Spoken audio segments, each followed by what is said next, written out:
everyone, this is Stephanie. Welcome back if you've been here before. Welcome if you're new. On this channel, I am documenting my journey going from a low income to high income, back down to a low income, and currently working to get a higher paying job, and utilizing my skill sets and training from psychology for behavioral analysis and pattern recognition to understand why we do what we do with money, why we have the feelings and emotions and the unspoken relationships or scripts we have with money that we learned when we were young, and how we start to make those real when we become young adults and start earning money, to how we become grown adults and start having higher financial responsibilities. If that is something that is interesting to you, feel free to join on this little journey as I document my experience with it. Hopefully these things resonate with you. Hopefully you can take some little tidbits and put them into your life. That being said, let's go ahead and get started. This is the month of February. The mantra for February, which you will see for the rest of the next, 3 weeks, is money loves me, money finds me, and money trusts me. I love that I can share this and feel this in my body and there's no pushback. Absolutely love that. So I would like to start the month off with the ending tally for what was able to be taken care of and resolved in January. So this is an updated chart. So let's see. We are starting February. Let me go get a different calculator. All right, so we are coming into February with quite a few things being resolved from January. One of them I want to share with you before I start doing this, so it makes more sense, is the overpay. It dropped down significantly from the starting balance was $980 of overpay. I got a notice from the insurance company saying that they had made an error on their part, and the overpay was not $980, it was $480. By the time I had discovered this, I had already sent a check to the company to start reconciling that, so it went down even more. Yay, very exciting. What else? I was able to squeeze out a couple more bucks to make the payments for the mattress an even 100 instead of 98, and same thing with the bank. My credit union credit card that I don't use, I'm able to keep this at 100. Now the minimum payment keeps dropping down because I keep making consistent on-time payments. However, as I explained before, do not let that trick you into thinking that you only have to pay the minimum payment and keep paying less and less. The credit card companies do that on purpose to trick you. They're not helping you. They're not your friend. If you have a balance on a card and you're paying that balance consistently every month, they're going to reward you by dropping your minimum payment. Do not do that. Keep paying the full minimum payment like you were before. So if you were paying $60 a month and they drop it down to $30, keep paying the $60. Do not start paying the $30. It will just double with interest in the following month, okay? So they keep dropping this down, and I'm refusing to comply with that. I am maintaining this at 100 a month until I can free up more income to just knock that out. So I'm gonna go ahead and we're gonna add this up. Let's see what we're working with. Okay. So Surgery Center standing balance is, wait a minute. That one actually went down. The payment took a while to go through because I had set up automatic payments, and apparently I'm learning, I'll share this with you, when you set up your accounts for automatic payments, depending on the company, they will either draft the first payment several days later because their system is getting used to your new account. From what I'm being told, to me it sounds like baloney, but that's what they're saying to me, I don't believe it.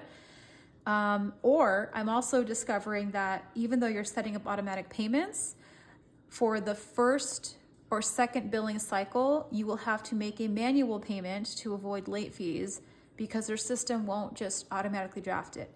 Again, to me, that sounds like a bunch of baloney because when you are charging the card, that reflects immediately. When you're making a payment, they have no problem taking it out of your account. but when you're doing an auto pay setup, for some reason, it just flusters the company. Whatever. I think it's baloney, but I took a hit on that, and I'll share that with you. So this is actually not correct, because this morning I double checked and they finally drafted that payment. So let's update this.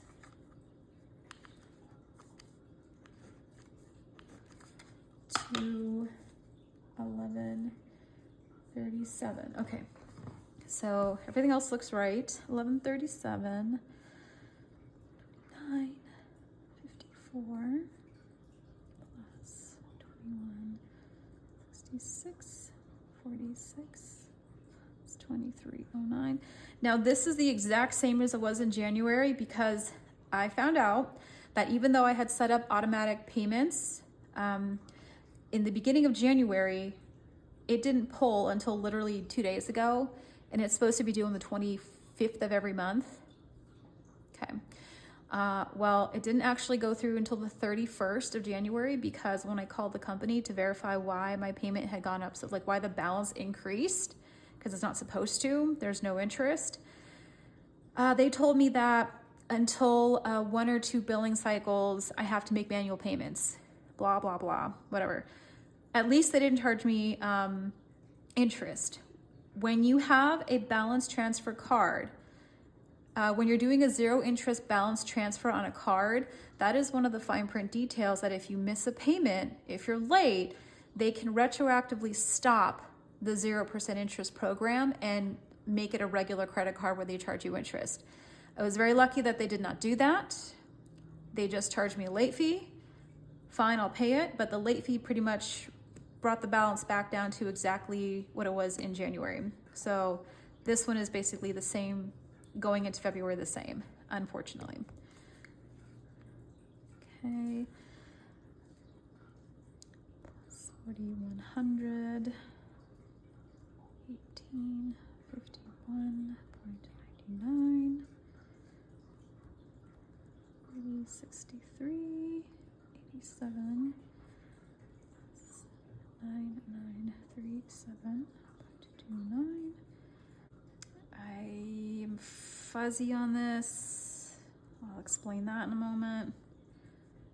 391.50. Great. All right, so we are starting February, all debts included, the mortgage included, consumer and mortgage included, is $248,943.97. We are going into February.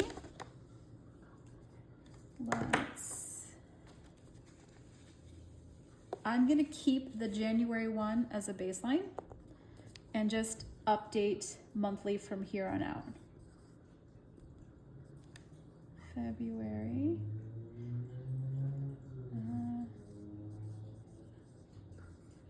Consumer. Total. So what is that? Put that over here. 248, 943, 97. Okay. And if we subtract the mortgage, 391.50, we are at 76,552.47. Okay, so for consumer debts, we paid off 78,227.09. For consumer,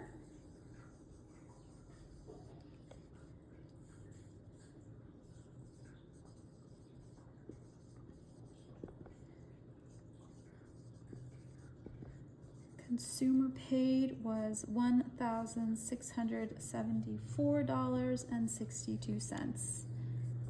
Yay! Well, I think that's great. What else? Okay, so let's talk about this for a little bit. I just think that's so much fun. Wow, look at that. That's how much of my money went to debt payments between January and February. And I honestly, this might sound crazy, but I actually can't wait for that number to go up as my income goes up. Because that means that if I'm putting more towards debt, I'm earning more income and I have more liquid money to knock these suckers out and get rid of this once and for all. Good riddance. So I want to talk about a couple things. One, my tax return. I had a moment where I realized something when I was doing my budget for February. I was reconciling all of my auto pay setups because I'm now back to using SoFi. I'm no longer using US Bank. I love SoFi. You get paid 2 days early. And when you are on a tight financial budget, getting paid on Wednesday morning versus Friday morning can literally mean the difference for you, ouch, not overdrafting. So huge win there. Now, why I say that is because I was making sure that all my auto pays were actually up to date. I didn't have to do any manual payments because that's just defeats the purpose of auto pay. I caught something on my Progressive insurance app. As I was doing my monthly budget, I saw sight unseen, no notice, no email, no phone call, no paper mail, nothing. My Progressive auto insurance had jacked up my price from $188.66, which is already extremely high, to $214 effective in March. Wow. Now, that might not seem like a lot for people who have a lot of more disposable income or are used to high bills. However, I am entering this year at my current position in my current job with a very tight financial situation. I only got a 2% increase. And I know that might sound very privileged to say that I only got. There are some people who got nothing. I understand that. With respect to the industry that I work in, everyone else that I know, their companies have taken into account inflation and also cost of living as the year goes on. So everyone else I know have gotten a 4% to 9% raise. 2%, I'm literally losing money every single month. The longer that I stay in this position or at this company, I am effectively negative. I mentioned this in the last video that I was starting out January negative, I think $417. I have since reworked my budget and taken out paying myself in my emergency fund $200 every paycheck because it's just not there right now. So I was able to drop that short down to just about $200 short a month. I do not have it in the budget to give $204 and like 66 cents and change just for one bill a month. I cannot do that. So I started thinking, how can I get ahead of the 8 ball? How can I free up my budget? Because I am actively working to increase my income. Until that happens, I need to be realistic about the money that I do have and my current expenses and my obligations. So I thought, okay, let me show you so you can see. My auto insurance is going to go from $188.66 a month to $204.66 a month. That might not seem like a lot. It is a lot. And I think for most people, they'd agree that that is a significant jump. Again, it's geographical. Depends on your location in the country, depends on your family situation. So I thought, okay, I am working on increasing my income. I currently have the money that I have. I am not able to afford a big jump in one of my expenses. starting in 2 months. What can I do? What can I do? So I had a moment one day where I realized, wait a minute. If I pay the balance of my Progressive in full before March 2nd, I believe is when it's due, March 2nd, I will get a slight savings, but I'll take anything at this point. So if I pay the balance in full, that will leave me with about $444 left over that I have to delegate somewhere. If I use my tax return, which is hopefully, if everything goes well, $1,836, and I pay off, I think it's $1,359. I think that's what it is. 1,336 minus. I just glanced at it and I did the math on a different set of papers and I don't have them with me. But the point is that I will have, if I pay this in full, that will leave me with about $440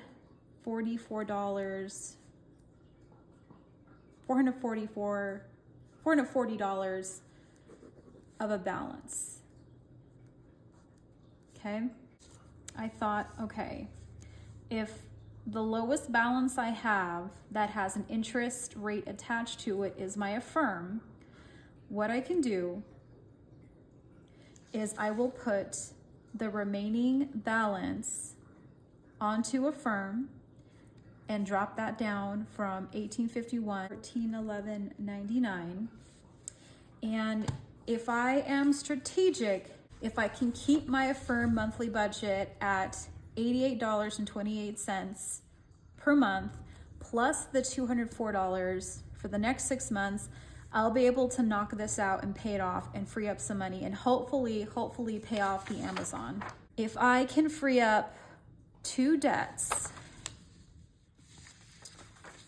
the Affirm and Amazon, that will give me more liquid money so that by the time it renews in September, I will have more liquid money. I will have worked on knocking out more debts, taking out those with interest, okay? The goal is to utilize the money that I can free up from paying off the auto insurance in full for the next 6 months, freeing up that $204 plus the $88. So let's see, what is it? 204 plus 88.28. That'll free up almost $300. I should be able to hopefully handle whatever my auto insurance renews at if it doesn't renew at a higher rate. If it does, I will do everything in my power to shop around and see if I can get a lower auto insurance quote. So I'm hoping that within the next 6 months, this date column can be really knocked out and the balances can really take a good punch. And I'll hopefully have more liquid money if I'm still at this job in this position. I want to make that clear, that I will have, fingers crossed, more liquid money to free up by September 2nd is when it renews.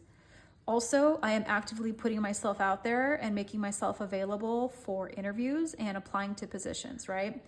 Because if we don't make the effort to actually polish ourselves off and sell ourselves, which we are the product, right? Anytime you're looking for a job or an apartment or something where people have to size you up, always remember to flip that thinking. As much as these places need you to help make them money, you also need to vet them. Okay, it goes both ways. If you're gonna give your time and energy to this place, what are they giving you in return?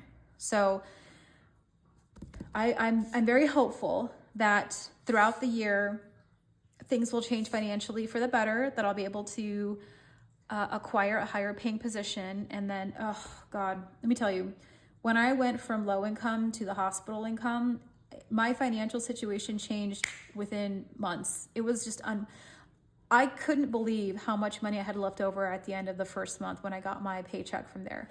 Couldn't believe it. And then every single year that I was there, we kept getting raises that were guaranteed because of the union bargaining agreement. I was just blown away by how much money that I had left over at the end of the month, how much more simpler everything was. So I'm really trying to get back to that. I don't see anything productive in whining and making myself a victim and saying, well, this just isn't fair. I just don't make enough.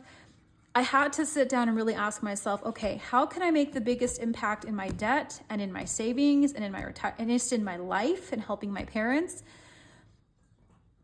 And at the end of the day, you can only utilize the money that you're making.